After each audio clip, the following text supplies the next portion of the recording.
whenever we are talking about the subject of becoming wealthy, becoming a billionaire, you must think generationally. And for you to have a generational wealth, the secret, because you must understand that everybody can be rich. Riches are not for only Christians. Some of you were rich before you even became a Christian. You already know how to make money, isn't it? Yeah, and some people that are very wealthy in this world today, they are not Christians. But everybody follow God's principle. Matthew 5 from verse 45. He said that you may be the sons of your Father in heaven, for he makes his sun rise on the evil and on the good, and send rain on the just and on the unjust. That rain alone is talking about riches. Riches go to the just or the unjust. Have you read your Bible when it says, ask of the Lord of the latter rain and he will send it? So riches are not for only Christians. In the book of Deuteronomy 28 from verse 12, he explained more on that rain. He said, the Lord will open to you the good treasure, the heavens, to give rain in your land. God called rain treasure. And he said the treasure is for who? The just and the what?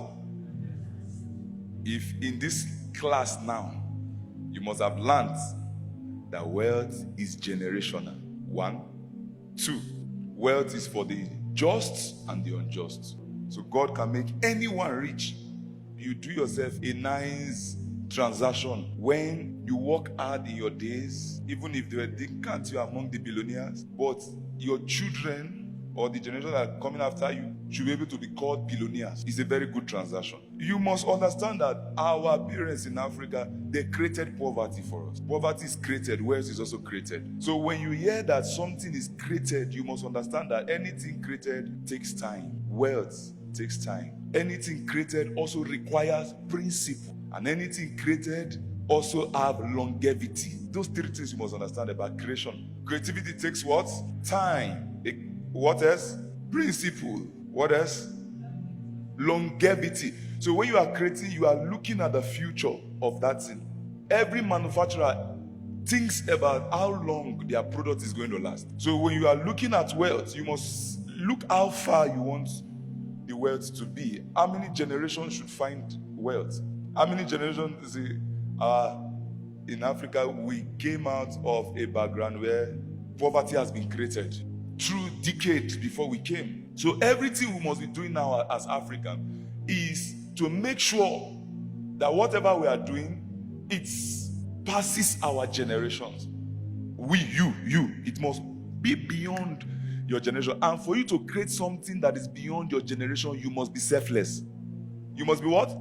Take selflessness. For any nation to be correct, for the economy of a nation to be corrected, to be redefined, for the economy to rise again, the leading party of those generations and the generation that are there must pay the price of selflessness. Sometimes for any nation to become prosperous, maybe a decade, the president in that season might not receive salary. He don't take money from the nation, and they discipline themselves not to steal. Then they begin to correct all the errors that have been there.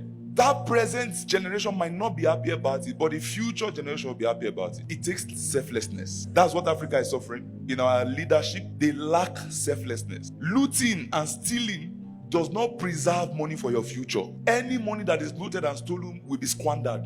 He said, as a patriarch that broods but does not ash, so is he who gets riches but not by right. It will leave him in the midst of his days. He has already failed already. Because we are talking about creating of wealth, where one of the principles is longevity. Isn't it? So if your wealth leaves you in the midst of your day, you already fail. He said the wealth will leave him in the midst of his days, and at his end, he will be a fool. So is he who gets riches, but not. There's no probability that any president that is stealing today, thinking he's saving money for his future, there's no probability that his children will be rich. None of them.